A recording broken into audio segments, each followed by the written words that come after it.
నాకు యూట్యూబ్ నుంచి 2 లక్షలు వస్తుంది, నేను ఎట్లా సర్వైవ్ అవ్వాలి? యూట్యూబ్ నుండి 2 లక్షలు వస్తే సర్వైవ్ ఎట్లా అవ్వాలంటున్నారు.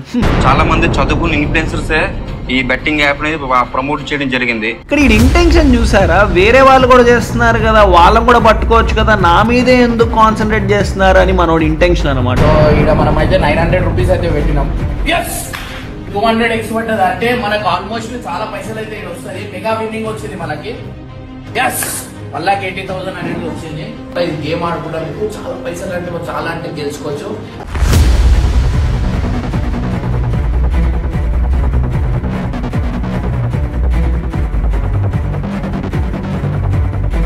హాయ్ డార్లింగ్స్, అందరూ ఎలా ఉన్నారు? So first of all Ramabai channel కి స్వాగతం, సుస్వాగతం. ఈ వీడియో లాస్ట్ దాకా చూడడానికి ట్రై చేయండి మామ, ఎందుకంటే యూత్ కి హెల్ప్ఫుల్ గా ఉంటుంది ఈ వీడియో, నా personal feeling. But before getting in to that topic నేను ఒక స్టోరీ ఎక్స్ప్లెయిన్ చేస్తాను మామ మీకు.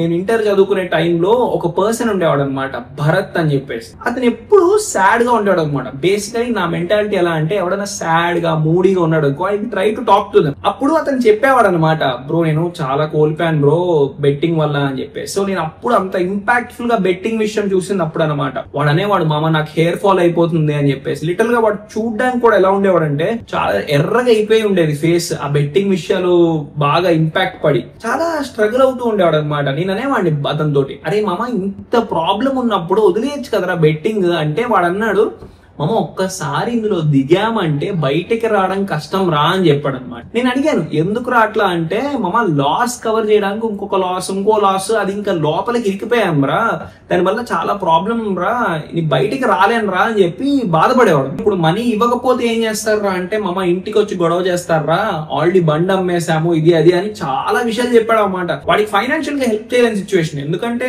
నేనేం చేస్తాను. బట్ మనం చేయగలిగింది ఒకటి మామ, కొత్త వాళ్ళని లాస్ అవ్వకుండా చేయడం. నేను 2024 ముందు దాకా అంత సోషల్ మీడియా యాక్టివ్ పర్సన్ కాదు మామ. అసలు నేను అంత చూసేవాడిని కూడా కాదనమాట. కంటెంట్ క్రియేషన్ స్టార్ట్ చేసిన తర్వాత నుండే I started seeing and all ఇవన్నీ నాన్ సెన్స్ అనిపించినాయి. భరత్ లాగా ఇంకా ఎంత మంది కుడిసిపోతున్నారు మామ. పైగా ఈ influencers, so called influencers who have like 500K followers రండి అని బలవంతం చేసేసి యూత్ ని స్పాయిల్ చేస్తుంటే క్వశ్చన్ చేసే వాళ్ళు ఎవరు లేరా? చూడరా బాయ్, ఇప్పుడే తీసుకుని వచ్చిన టీవీలు వేసుకుని మనకి అర్థమైందా, అన్నిగానం పైసలు సంపాదించేస్తున్నాం. రండి టెలిగ్రామ్ లో కలుసుకుందాం. మీ ఇంట్లో లక్ష్మీదేవి, మా ఇంట్లో కూడా లక్ష్మీదేవి. రండి జల్దీ రావాలి మీరు అందరు. ఇక్కడతో ఒక చాప్టర్ కంప్లీట్ అయిపోయింది, దీన్ని పక్కన పెట్టేద్దాం. లేటర్ స్టేజెస్ లో ఏం జరిగిందంటే, ఇక్కడ క్లీన్ వచ్చిన తర్వాత ఒక మంచి థాట్ స్టార్ట్ అయింది అనమాట. ఏదన్నా నేను చూస్తే చూపించాలి జనాలకి అని ఒక థాట్ స్టార్ట్ అయింది. And later I started seeing Casey Neistat videos అనమాట.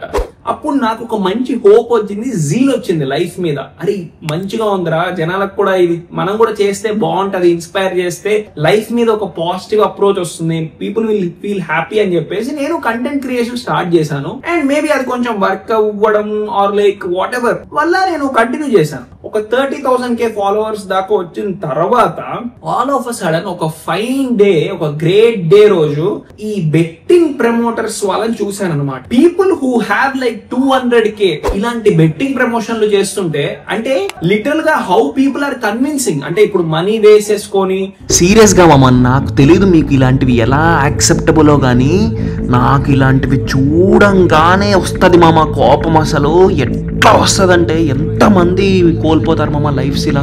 ఒక పక్క బెట్టింగ్ ఇన్ఫ్లుయెన్సర్ అనేవాడు బెట్టింగ్ ఆపాలి కానీ, అట్లీస్ట్ మూసుకొని కూర్చోవాలి కానీ, ఇలా డబ్బులు చూపించి ఆశపడ్డం ఎంత ఘోరం మామ. అసలు నాకు నిజంగా మామ చూస్తేనే సర్రని ఎక్కుతుంది నాకైతే.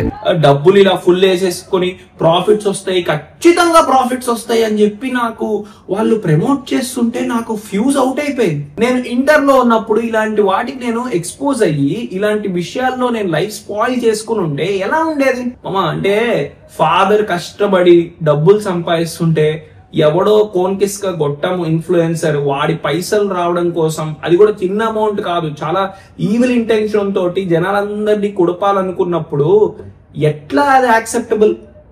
సో నేను అందుకు వైలెంట్ గా రియాక్ట్ అయ్యాను. ఫస్ట్ రీల్ లోనే నేను చాలా వైలెంట్ గా రియాక్ట్ అయ్యాను, ఎందుకంటే I couldn't digest that. Fight అక్కడ నుంచి స్టార్ట్ అయింది. So basically my intention is clear. మీకు అర్థమైందా? దీని ముందు నేను ఎప్పుడు ఎవరిని రోస్టింగ్ చేసింది లేదంతా, ఎవరిని తిట్టింది లేదు, అండ్ మన కంటెంట్ కూడా కాదు. ఎవరన్నా ఫస్ట్ నుండి మనల్ని ఫాలో అవుతుంటే తెలుస్తుంది వాళ్ళకి. ఓకే, అయితే దీని మీద ఒక విషయం ఉంది, నేను చెప్పడం మర్చిపోయాను. BSY కి నా అన్వేషణ ఫైట్ అయింది యాక్చువల్ గా. అప్పుడు నాకు కొంచెం ఐడియా వచ్చింది అనమాట, ఏంటి స్కామ్స్ ఇది అది అని చెప్పేసి. అప్పటినే అంత కాన్సన్ట్రేట్ చేయలేదు. ఇంత టెలిగ్రామ్ స్కామ్స్ ఇవన్నీ నాకు అంత తెలియదు అనమాట. 4 సంవత్సరాలుగా మనోడు పిచ్చి పిచ్చి బెట్టింగ్ యాప్లు, పిచ్చి పిచ్చి ట్రేడింగ్ యాప్లు, లోన్ యాప్లు అసలు చేశారండి. ఎన్నో మంది ప్రాణాలు పోయాయి కదా. నిజంగా చెప్పాలంటే BSY కి నా అన్వేషణ జరిగిన ఫైట్ చాలా మంచి అయింది. BSY వల్ల చాలా మంది యూత్ నష్టపోయారు మామ. ఒక అప్లికేషన్ ఉంది, మీరు కావాలంటే ఆడుకోండి అని చెప్పడం వేరు మామ. గివ్ అవేలు ఇచ్చేసి, ఫేక్ చేసి, ఫేక్ మనీ చూపించి మీరు ఖచ్చితంగా రండి అని బతిమలాడి అంత ఘోరంగా యూత్ ని స్పాయిల్ చేస్తున్నాం అంటే just for your own profit. ఎంత రాంగ్ మామ అసలు. BSY వీడియోలు చూడండి మీరు కావాలంటే, he will literally convince you. వీడు బైక్ మీద తిరగడానికి జనాల్ని కన్విన్స్ చేస్తాడు మామ. ఖచ్చితంగా ఆడండి రండి, గివ్వేలు ఇచ్చి మరీ ఆడించడం ఎంత నాన్ సెన్స్ అసలు. ఎంత మంచిగా చెప్తాడంటే, బేసికలీ ఒక తప్పు పని చేస్తున్నప్పుడు నీకు కొంచెం బాధ అనిపిస్తుంది, ఎక్కడో నీ మొహంలో కనిపించాలి ఆ రిగ్రెట్. 0% మామ. నాకు అది నచ్చదు BSY లో. కన్విన్సింగ్ ఓన్లీ అనమాట. రండి రండి రండి రండి నొక్కండి అన్నట్టు ఎంత ఘోరంగా చేశానంటే BSY. నేను తర్వాత చూస్తే నాకు అనిపించింది ఇంత ఈవిల్ ఇంటెన్షన్ అనేసి. ఎవడైనా సరే వాడి పర్సనల్ గ్రోత్ చూసుకుంటాడు తప్ప మీ మీద ప్రేమ ఉంది అని అనుకుంటే మాత్రం అది మూర్ఖత్వం. ఇంతకన్నా నేనైతే ఏం చెప్పలేను. ఎంత మంది చెప్పారు మామ BSY కి చేయొద్దని చెప్పేసి. నా అన్వేషణ అయితే ఇక నేను చెప్పనవసరం లేదు. అంత చావు కొట్టాడు అండ్ వాళ్ళ పేరెంట్స్ తిట్టాడు. అంత ఘోరమైన ఫైట్ అయ్యి జనాలందరిలో బ్లేమ్ అయిపోయినా సరే he still wants to do. పైగా రీసెంట్ ఏదో ఇంటర్వ్యూ చూసినప్పుడు అంటున్నాడు BSY, మరి నేను నా రోడ్ ట్రిప్ ఎలా కంప్లీట్ చేసుకోవాలనేసి. అంటే does that make any sense మామ? నాకు లైఫ్ లాంగ్ నేను లీడ్ చేయడం కోసం, ఫర్ ఇన్స్టెన్స్ ఎవడన్నా వచ్చేసి ఇక్కడ ఈ ప్లేస్ లో బాంబు పెట్టు, ఈ బాంబు పెడితే నీకు లైఫ్ లాంగ్ సెటిల్మెంట్ ఇస్తానంటే నేను చేస్తాను. అది మీరు అనొచ్చు బెట్టింగ్ బాంబు ఒకటేనా అంటే, బెట్టింగ్ బాంబు కంటే డేంజరస్ అంటారు. ఎందుకంటే బాంబు తోటి ఒక దెబ్బకి చచ్చిపోతాడు బాంబు వెళ్తే. బెట్టింగ్ వల్ల వాడు చనిపోవాల్సి వస్తుంది, ఫ్యామిలీ చనిపోవాల్సి వస్తుంది. అది కూడా నువ్వు అంత బలవంతం పెట్టి ఆడిస్తుంటే. BSY తో నేను కూడా చాలా ఘోరంగానే ఫైట్ చేశామమ్మా. టెలిగ్రామ్ ఛానల్ బంద్ చేయన్నా, ఒక్కటే ఆ ఒక్కటి చేయమనరా. మిగతాది ఏమన్నా చేసుకో, ప్రమోషన్లు రైడ్లు వీళ్ళు, నువ్వు కావాలంటే ఆఫ్ఘనిస్తాన్ పో, పాకిస్తాన్ పో, అదొక్కటి చేయమనరా. మీ ఫ్యాన్స్ కావాలరా, మీ లైఫ్సే పోతున్నాయి కదా. ఆల్మోస్ట్ లైక్ కలిసి కొట్లాడుకునే సిచ్యువేషన్ దాకా వెళ్ళింది ఒకనొక పాయింట్ లో. ఎవరైనా అపోజ్ చేయడానికి ట్రై చేస్తే వాడిని ఇంకా బూతులు తిట్టేసి, వాడిని బ్యాడ్ నేమ్ చేసేసి ఏవేవో చేసేస్తాడు అనమాట ఇక ఫుల్ గా. అందుకే BSY మీద మీరు అబ్జర్వ్ చేస్తే మన వంశీ అన్న, పాడ్కాస్ట్ వంశీ అన్న కూడా రియాక్ట్ అయ్యారు. ఎంత చిరాకేస్తుందంటే, నేను మొన్న I had to stock his profile completely. ఏమేమి చేస్తున్నాడు మనోడు కెమెరా కొనడానికి ఒక కెమెరా స్టోర్కి వెళ్ళి కెమెరా అంటే ఎట్లా కొనాలి, ఏ కెమెరా ఉంటే బాగుంటుంది అని మొత్తం చెప్పుకుంటూ లాస్ట్ లో నేను పే ఎట్లా చేస్తున్నా చూపిస్తా అని చెప్పి ఓ యాప్ ఓపెన్ చేసి దాంట్లో కలర్ బటన్స్ ఏమో ఉంటుంది, అది కొట్టి ఇది కొట్టి నేను ఇప్పుడే 2 లక్షలు వచ్చినాయి చూడండి, నా బ్యాలెన్స్ 3 లక్షలు ఉంది, 2 లక్షలు ఆడే 5 లక్షలు అయినాయి, నేను పే చేస్తున్నా అని చెప్పి చూపిస్తున్నాడు. అంటే what kind of impact is he trying to make within the youngsters who are watching this channel. మళ్ళీ పెద్ద మనిషి, నేను ఎక్స్క్లూజివ్ చెప్తున్నా, పెద్ద మనిషి ఇట్లా మనిషి ఏం చేస్తాడంటే ఎవరైతే అగేన్స్ట్ గా మాట్లాడతారో వాళ్ళ వీడియోస్ కిందకి వెళ్ళి బూతులు పెడతాడు. పైగా ఇంటర్వ్యూలో అంటాడు, నేను బైక్ రైడ్ కంప్లీట్ చేయడం కోసం నేను ఇవన్నీ చేస్తున్నానంటే, నువ్వు బైక్ రైడ్ కంప్లీట్ చేయడం కోసము జనాలందరినీ కుడుపుతావా? నువ్వు లిటరల్ గా ఫిల్ చేస్తున్న పెట్రోల్ ఏదైతే ఉందో అది పెట్రోల్ కాదు, బండిలో ఫిల్ చేస్తుంది, నువ్వు రక్తం ఫిల్ చేస్తున్నట్టు. అండ్ రీసెంట్ గా ఓ పెద్ద ఇల్లు కట్టాడు, 4 అంతస్తుల ఇల్లు, వాట్ ఎవర్ ఇల్లు. ఆ ఇల్లు చూసినప్పుడల్లా గుర్తురాదా, it is built on graveyard of youth అని చెప్పేసి. ఇది BSY స్ట్రింగ్, దీన్ని పక్కన పెట్టేద్దాం. Coming to local boy Nani. ఇప్పుడు లోకల్ బాయ్ నాని ఫాలో అవుతున్న వాళ్ళు ఎవరు ఉంటారు మామ ఎక్కువ? Village people are like fisherman కి సంబంధించిన వాళ్ళు ఆర్ లైక్ చాలా మంది వేరే వాళ్ళు ఫాలో అవుతూ ఉంటారు. ఎందుకంటే కంటెంట్ పరంగా లోకల్ బాయ్ నాని నాకు ఇష్టమే. ఏంటంటే ఆ ఫిషర్ మ్యాన్ లైఫ్ చూపించడం అదంతా బాగుంటుంది. ఆబ్వియస్ గా పెద్ద వాళ్ళు కనుక ఇలాంటివి చేశారనుకో, వీళ్ళని చూసుకొని మష్రూమ్ ఎఫెక్ట్ వస్తుంది అనమాట.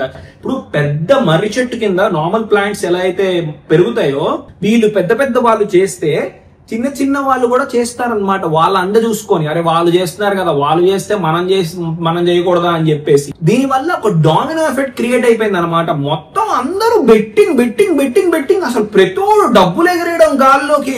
ఒకళ్ళేమో డబ్బులు ఇలా పరిచేయడం, బస్తాల్లో డబ్బులు తీసుకొని రండి ఇగో మాకు ఇవన్నీ ప్రాఫిట్స్, రారేంటి బలవంతం పెట్టేసి, ఇలాంటి ఒక నాన్ సెన్స్ కల్చర్ క్రియేట్ అయింది మామ. మనం ఫైట్ చేసే ముందు నేను అప్పుడు ఫస్ట్ టైం చూసిన ఆసిఫ్ పాషా ఇలాంటి బెట్టింగ్ ప్రమోషన్ చేస్తున్నప్పుడు నేను చూసి వైలెంట్ గా రియాక్ట్ అయ్యాను. ఆ తర్వాత నాకు తెలిసింది చాలా మంది ఉన్నారని చెప్పేసి. సరే ఇంకా అంత వాళ్ళు తెగించినప్పుడు they should face the consequences అన్నట్టు నేను ఒక్కొక్కరిని టార్గెట్ చేసుకుంటూ తీసేస్తుంటే ఏంద్రా నువ్వు ఇంకా ఏషాలేస్తున్నావు స్టోరీలో గీరీల్లో ఉతికి ఆరేస్తాను ఏమో అనుకుంటున్నావు, గుండు కొట్టి నేలకేసి కొడతాను. మీరు అనుకోవచ్చు అంత కన్సర్న్ ఏంట్రా అంటే మామ నేను పెరిగింది అట్లా. ఓకే, చిన్నప్పటి నుండి ఈ పురాణాస్ ఇవన్నీ విని పెరిగిన వాడిని కాబట్టి అలా ఉండుండొచ్చు. ఇప్పుడు నేనేది పర్ఫెక్ట్ క్యారెక్టర్ అన్నట్లా, నేను తప్పులు చేసిన వాడినే. కానీ నేను అంటుంది జనాల్ని కుడపాలన్న ఇంటెన్షన్ అయితే నాకు లేదు by God's grace. And moreover నేను యూపీఎస్సీ సివిల్ సర్వీసెస్ కి ప్రిపేర్ అయిన వాడిని, డిఫెన్స్ సర్వీసెస్ కి ప్రిపేర్ అయిన వాడిని మామ. ఆటోమేటిక్ గా నాకు ఆ కన్సర్న్ ఉంటుంది జనాల మీద. ఓకే, నాకుంది మామ. ఐ డోంట్ నో ఇంకా జనాల మిగతా ఇన్ఫ్లుయెన్సర్స్ కి లేదేమో. I will be very careful. అందుకే మీరు ఈ ఇన్స్టాగ్రామ్ లో, నా ఇన్స్టాగ్రామ్ అకౌంట్ లో ఏమన్నా పిచ్చి ప్రమోషన్ ఉన్నాయేమో చూడండి. The first promotion I did in this account is Bhagavad Gita. 50K ఒక ప్రమోషన్ చేద్దాం అనుకున్నాను. ఓకే, భగవద్గీత అనమాట. నేను చదివింది ఇది, నేను చదవకపోతే మీకు చెప్పను. అందుకే చూడండి, ఫేక్ ఏం కాదు, చూడండి పేపర్స్ చూస్తే తెలుస్తుంది కదా. ఈ బుక్కే కొనండి అనమాట, గీతా ప్రెస్ వాళ్ళది. ఇగో ఇంతే ఉంటుంది, 3 శ్లోకాలు చదివిన చాలు డార్లింగ్. నేను బెనిఫిట్ అయింది దీని వల్ల అనమాట. మీరు చదివితే యుల్ బి అడిక్టెడ్. ఎందుకు అంటే ఇప్పుడు ఇన్ఫ్లుయెన్సర్ అంటే అదే కదా మామ. ఇప్పుడు నాన్ వేషణ ఉన్నాడు, చాలా మంది పీపుల్ లైక్ నాన్ వేషణ ఏదైనా చెప్తే డెఫినెట్ గా వింటారు ఎవరైనా సరే. సో అలాంటి పొజిషన్ ఉన్న వాళ్ళు ఎలా చెప్పాలి, మంచి చెప్పాలి. అంతేగాని ఒకవేళ నాన్ వేషణ డబ్బులు వస్తున్నాయి నాకు అని చెప్పేసి ఒక పిచ్చి యాప్ ఏదో ప్రమోట్ చేస్తే, నేను నాన్ వేషణ ఇష్టపడతాను కాబట్టి మేబీ నాన్ వేషణ లాంటి వాడు చెప్పాడంటే డెఫినెట్ గా నిజమై ఉంటుందని వెళ్తా నేను. అలానే వీళ్ళని ఫాలో అయ్యే వాళ్ళందరూ వెళ్ళిన వాళ్ళేమమ్మా. చాలా మంది నష్టపోయారు. నాకు ఎంత మంది కమెంట్స్ చేస్తారు తెలుసా, ఎంత మంది ఈమెయిల్స్ చేస్తారు తెలుసా, వీళ్ళ వల్ల నేను ఇంత కుడిసిపోయాను అంత కుడిసిపోయాను. నెంబర్స్ చెప్తే మీకు షాకింగ్ ఉంటది, నమ్మం అనమాట. మనం అరే ఇన్ని లక్షలు ఎలా పోయినాయరా అంటావు నువ్వు, కానీ వాళ్ళు చెప్తుంది నిజమే. అన్ని లక్షలు పోగొట్టుకుని ఉంటారు. బెట్టింగ్ అనేది ఏదో 1 lakh తోటి ఆర్ 2 lakhs తోటి వదిలే వాళ్ళు కాదనమాట.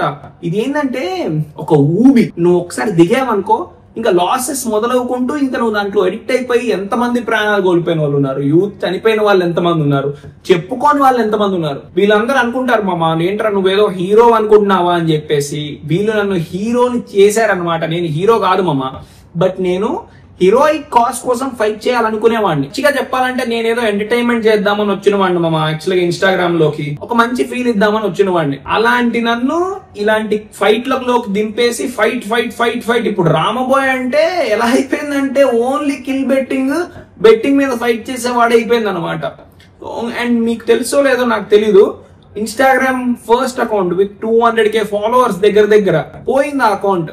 మళ్ళీ స్ట్రగుల్ అయ్యి మళ్ళీ ఫస్ట్ అకౌంట్ నుండి మళ్ళీ స్టార్ట్ చేసి మళ్ళీ ఎక్కువ నోట్ తో ఎప్పుడు ఒక్కడిని కూడా ఫాలో చేయమని అడగకుండా స్టార్ట్ చేసిన అకౌంట్ ఈ second account. It is not an easy thing మామ. ఎవడు ఇంత యాక్ట్ చేయలేడు. ఒకవేళ నేను ఫేమ్ గేమ్ ఆడదాం అనుకుంటే ఇలా వర్కౌట్ అవ్వదు. అది ఏదో గాడ్స్ గ్రేస్ వల్ల, పీపుల్ సపోర్ట్ వల్ల అయింది మామ. అంతేగాని నేను ఏమి తోపును కాదు, ఆ విషయం నాకు తెలుసు. And coming to this Imran అనే ఆయన బేసికలీ ఈ బెట్టింగ్ ప్రమోషన్స్ చేసిన వాడే అనమాట. ఓకే, సో ఇక్కడ మనం అయితే 900 రూపీస్ అయితే పెట్టినాం. 200x పడ్డది అంటే మనకు ఆల్మోస్ట్ చాలా పైసలు అయితే వస్తుంది. మెగా విన్నింగ్ వచ్చింది మనకి. వాళ్ళకి 80,000 అనేది వచ్చింది. ఈయనకి మోర్ దెన్ 1 million సబ్స్క్రైబర్స్ ఉన్నారు అండ్ చాలా మాస్ ఫాలోయింగ్. తనంటే చాలా ఇష్టపడతారు అనమాట.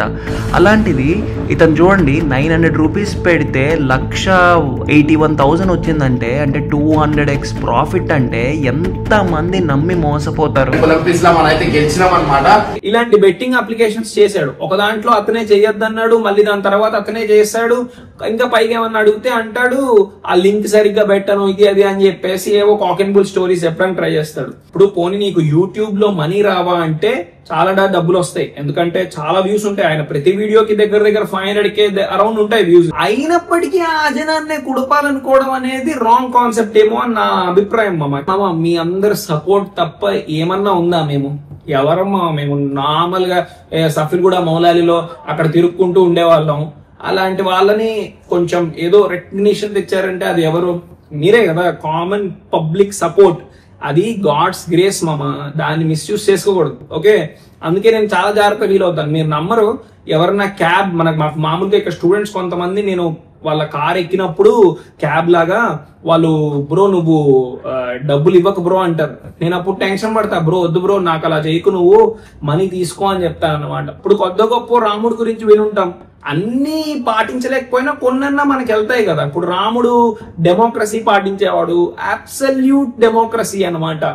అవి మనల్ని ఇన్స్పైర్ చేస్తాయి కదా డెఫినెట్ గా. రాముడి గురించి విన్నప్పుడు అరే మనం కూడా కొన్నన్నా ఇలా మెయింటైన్ చేయడానికి ట్రై చేయాలి అని చెప్పేసి. నిజానికి అన్ని మెయింటైన్ చేయడానికి ట్రై చేయాలి, బట్ ఇట్స్ ఎ ప్రాసెస్ అనమాట. ఈవెన్చువల్ గా మేబీ అంటే రామాయణ కాన్సెప్ట్ వచ్చింది కాబట్టి చెప్తున్నా, మీకు తెలుసుండో లేదో నాకు తెలియదు కానీ I try to say Ramayana అనమాట. నా పాత అకౌంట్ లో పోయినప్పుడు నాకు అదే బాధ అనిపించింది మామ. పాత అకౌంట్ లో రామాయణ ఉండింది అనమాట. 40 days ఏదో చెప్పడానికి ట్రై చేశాను. ఓకే, సొసైటీ మంచి అవుతుంది కదా అని చెప్పేసి ఆ అకౌంట్ పోవడంతో ఆ రామాయణ పోయింది మామ. నేను నిజంగా చెప్తున్నా, గుడ్డమే చేసుకొని చెప్తున్నాను. అకౌంట్ పోయిన బాధ కంటే ఆ రామాయణ 40 days ఉన్న సిరీస్ పోవడం నాకు ఎక్కువ బాధాకరం అనమాట. ఏమో అది ఒక మైల్ స్టోన్ అనుకున్నాను, అది పోయింది. Now it exist only in my memories అనమాట. సరే, coming back to the topic.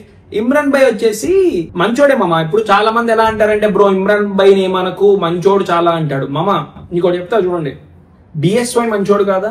లేదంటే తన పేరేంటి లోకల్ బాయ్ అని మంచోడు కదా? లేదంటే ఎవరు మంచోళ్ళు కాదు మామ, అందరూ మంచోళ్ళే. కంటెంట్ క్రియేటర్స్ అయ్యారంటే ఒక రోజులో ఏమీ అయిపోలేదు వాళ్ళ. చాలా కష్టపడైన వాళ్ళు. బిఎస్వై చాలా రైట్స్ చేసిన వాడు. నా బాధ ఏం తెలుసా? ఇంకో బాధ, వీళ్ళందరూ చిన్న చిన్న ఇవి చేసేసి వీళ్ళ రెప్యుటేషన్ పోగొట్టుకొని జనాల దృష్టిలో విలన్స్ అయిపోయారు అనమాట. అదొక బాధ మామ. నాకు వీళ్ళ సైడ్ కూడా సింపతి ఉంటుంది.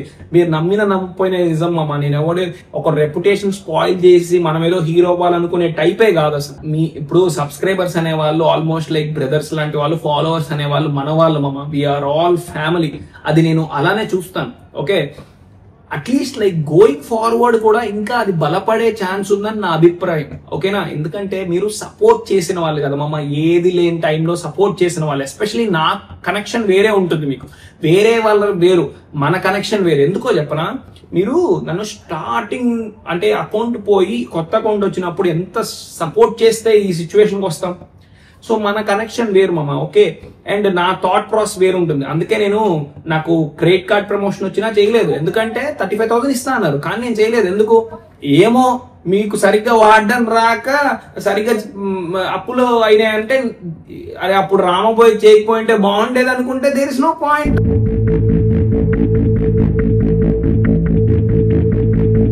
చిన్న వాళ్ళ దగ్గర నుండి పెద్దవాళ్ళ దాకా నేను కొట్టడానికి చూసాను మామ. బెట్టింగ్ ఆస్పెక్ట్ ని, ఆ రాంగ్ థింగ్ ని, అండ్ పెద్ద పెద్ద బిగ్ బాస్ వాళ్ళ కంటెస్టెంట్స్ మీద కూడా మనం వీడియోలు పెట్టాం. అందరూ బెట్టింగ్ మీద పడ్డారు. అమ్మో బిగ్ బాస్ కంటెస్టెంట్స్ అందరూ ఆడియన్స్ పైన రివెంజ్ అన్న మమ్మల్ని ఓడగొట్టారు కదా, ఆడియన్స్ పైన రివెంజ్ తీసుకోవాలన్నా ఎట్లా అన్న? ఈ అమ్మాయి గీటు కూడా వచ్చింది మధ్యలో, తాజ్ అనుకుంటూ. ఎన్ని రోజులు మధ్యలో వద్దు నాకేం చెప్పకు, నువ్వు లింకులు అన్ని తీసేయండి మీరు చెప్పేసినా. నీకు లేదు నేను లింకులు ఇట్లానే కంటిన్యూ చేస్తామంటే నేను నాగార్జున ఆయన కంప్లైంట్ ఇస్తాను. ఇక ఆడియన్స్ అంటే మాకు లవ్ ఎఫెక్షన్ అన్న వాళ్ళు ఈ లింకులన్నీ తీసేయండి చెప్పేసినా నీకు. అండ్ ఇంకో విషయం, ఇన్ఫ్లుయెన్సర్స్ లింకులు తీసేసి స్టోరీలో పెడుతున్నారు. అయితే నేను ఫైట్ చేస్తున్న కొద్దీ నాకు ఈ స్కామ్స్ గురించి తెలిస్తే మైండ్ పోయింది అనమాట. సి బెట్టింగ్ అప్లికేషన్స్ లో 2 types ఆఫ్ బెట్టింగ్ అప్లికేషన్స్ ఉంటాయి మామ. ప్లీజ్ జాగ్రత్తగా వినండి. టెలిగ్రామ్ స్కామ్స్ మామ. ఈ టెలిగ్రామ్ స్కామ్స్ గురించి జాగ్రత్తగా వినండి. ఓకేనా? బెట్టింగ్ ఆడించాలి జనాల్ని అని చెప్పేసి ఇన్ఫ్లుయెన్సర్స్ కి ఎలా అంటే పర్సంటేజ్ ఇస్తారనమాట. మీరు గనక జనాలను ఆడిస్తే మీకు కూడా డబ్బులు ఇస్తాము అని చెప్పేసి. అంటే ఫర్ ఇన్స్టెన్స్ ఇప్పుడు అది కూడా ఎలా, ఆ మనిషి ఎవడైతే ఓడిపోతాడో ఆ డబ్బుల్లో 70% వాడికి వెళ్తుందంట. అది కూడా గవర్నమెంట్ తెలుసా మామ. ఇప్పుడు నువ్వు ఉన్నావు మామ, నువ్వు ఆడావు, బెట్ ఆడావు, 100 రూపాయలు ఫర్ ఇన్స్టెన్స్ నువ్వు ఓడిపోయావు అనుకో, అందులో ఒక మేజర్ పోర్షన్ ఆ ఇన్ఫ్లుయెన్సర్ ఎవరైతే ప్రమోట్ చేశాడో వాడికి వెళ్తుంది. ఇదెంత డిస్ట్రక్టివ్ ఫోర్స్ మామా. People are desperate. అందుకే నువ్వు వచ్చేసి నీ డబ్బుల్ని పోగొట్టుకుంటే ఆ పోగొట్టుకున్న డబ్బులు వాడికి వస్తాయి. ఎంత మందిని కొడపాలనుకుంటారు మామ. ఇదెంత డేంజరస్ ఇంటెన్షన్ తో చేశారు చూసావా. జనాలందరూ ఆడాలి దీన్ని అని చెప్పేసి దీన్ని కండెమ్ చేయడానికి I was fighting for kill betting అనమాట. And I was fighting against this influencers. సరే వీళ్ళకి డిఫేమ్ అయితే అయ్యారు, లేదంటే అలా అన్న భయపడతారని. ఇప్పుడు ఒకడు కొట్టాడు అనుకో మామ, డెఫినెట్ గా జనాలందరూ చూస్తారు వాటిని. భయపడి ఇంకోటి జాగ్రత్త పడతాడు. అండ్ ఆల్సో ఇలాంటివి ప్రమోట్ చేయని వాడు హ్యాపీ ఫీల్ అవుతాడు. అమ్మాయి నేను ప్రమోట్ చేయలేదు, ఇప్పుడు ప్రమోట్ చేసి ఉంటే ఎంత ఘోరం జరిగిపోయేది, అనవసరం కొట్టేవాళ్ళు నన్ను కూడా అని చెప్పేసి ఏదో ఒకటి భయం జనరేట్ అవుతుంది కదా. అమ్మో ఇలాంటి యాప్స్ ప్రమోట్ చేస్తే ఇలా రివర్స్ అవుతున్నారు, జనాలు కూడా అన్ఫాలో చేస్తారు అని చెప్పేసి భయం జనరేట్ అయింది. అందుకే నేను బెట్టింగ్ యాప్స్ 3 రకాలకు కొడదాం అనుకున్నామమ్మా. ఒకటి డైరెక్ట్ అటాక్, అంటే నేను ఎప్పుడు అనుకోలేదన్నమాట ఇలా ఒక పర్సన్ ని డైరెక్ట్ అటాక్ చేస్తాను, అందుకే డైరెక్ట్ అటాక్ చేశా. అండ్ పబ్లిక్ ని కూడా నేను రేస్ చేయడానికి ట్రై చేశాను మామ, వీళ్ళని కండెమ్ చేయండి, వీళ్ళు అన్ఫాలో చేసేయండి, ఎందుకంటే వాళ్ళకి కూడా భయం వస్తుంది అప్పుడు, అమ్మో ఇలాంటి ప్రమోట్ చేస్తే వీళ్ళు అన్ఫాలో చేస్తారా అని చెప్పేసి జాగ్రత్త పడతారు. అండ్ థర్డ్ పరంగా ఏంటంటే మంచిగా చెప్పడానికి కూడా చూసాను అనమాట. ఇది చేస్తుంది గాడ్ రా, మీ మంచి కోసమే, జనాలకు మంచి అవుతుంది ఇదేదని చెప్పేసి 3 రకాలు కొట్టడానికి చూసాను. ఓకే మా ఈ బెట్టింగ్ అప్లికేషన్ విషయంలో ఇంకో పర్స్పెక్టివ్ ఉంది తెలుసా మామ. Most of this betting apps come from out side India అనమాట. అండ్ ఎస్పెషల్లీ ఇలాంటి పెద్ద పెద్ద యాప్స్ ఉన్నాయి, పరిమాష్ ఇలాంటివి, ఇవి చైనా వాళ్ళు వదులుతున్న యాప్స్ మామ ఇండియా మీదకి, మన ఇండియాని డెవలప్ చేయకుండా చేస్తున్నాయి అనమాట. ఒక్క చైనాలో ఆర్ లైక్ ఇంకే ఏదన్నా కంట్రీలో ఇలాంటి ఇన్ఫ్లుయెన్సర్స్ బెట్టింగ్ ప్రమోషన్స్ చేస్తారా మామ, నరికేస్తారు తెలుసా కంట్రీస్ లో అట్లా చేస్తే ఇన్ఫ్లుయెన్సర్స్ ని. మామూలు విషయం కాదు, మన కంట్రీలో మటుకు స్వేచ్ఛ, ఎంత మందన్నా ఎన్నన్నా చేసుకోవచ్చు, ఎంత మందినన్నా కుడపచ్చు. లిటరల్ గా ఎడ్యుకేటెడ్ పీపుల్ కూడా కుడపడానికి బయలుదేరితే ఇంకా ఎట్లా మామ. మన ఇండియా మామ, వీ గాట్ ప్రొటెక్ట్. ఈ పిచ్చి పిచ్చి వాటిలో బెట్టింగ్ లాంటి వాటిలోకి వెళ్ళి మీరు ఇబ్బంది పడి మీ ఫ్యామిలీని ఇబ్బంది పెట్టి లక్షల్లో అప్పు చేసి అనవసరంగా అలా చేయకండి మామ. తండ్రి ఎంత కష్టపడితే డబ్బులు వస్తాయి, అలాంటి డబ్బుల్ని స్పాయిల్ చేసే రైట్ మనకు లేదు. నీకు కావాలంటే ఒక 500 తీసుకో, 1000 రూపాయలు తీసుకో, సినిమా పో, లేదంటే అలా ఒక రౌండ్కి వెళ్ళు, ఆర్ లైక్ ఇంకేదైనా చేయి. అంతేగాని ఇలాంటి వాటిలో చేరి మైండ్ స్పాయిల్ అయిపోతుంది అనమాట. నువ్వు చదువు మీద ఎక్కడ కాన్సన్ట్రేట్ చేస్తావు, నీ ఆర్ లైక్ ప్యాషన్ మీద ఎప్పుడు కాన్సన్ట్రేట్ చేయగలుగుతావు. ఇలాంటి విషయాలు ఉంటాయి ఫైనాన్షియల్ గా. నేను చేసిన సాక్రిఫైస్ ఏమన్నా మీకు అనిపిస్తే గనక ఇలాంటి పిచ్చి పిచ్చి వాటి జోలికి వెళ్లకుండా మంచి వాళ్ళని చూడండి, మంచి కంటెంట్ ని ఫాలో అవ్వండి. ఇప్పుడు నేను కేసీ నెస్టాట్ ని చూసాను అనుకోండి, నాకు మంచి ఇన్స్పిరేషన్ వస్తుంది. సో మీరు ఎవరిని చూస్తారు అలా మీకు హోప్ రావడం కోసం ఇన్స్పైర్ అవ్వండి, అంతేగాని ఇలాంటి పిచ్చి పిచ్చి వాటి జోలికి వెళ్ళేసి లైఫ్ స్పాయిల్ చేసుకోకండి. ఓకే చాలా ఎక్కువ క్లాస్ అయిపోయినట్టుంది, but anyway thanks a lot for watching till the end మామ. Har Har Mahadev, god bless us all.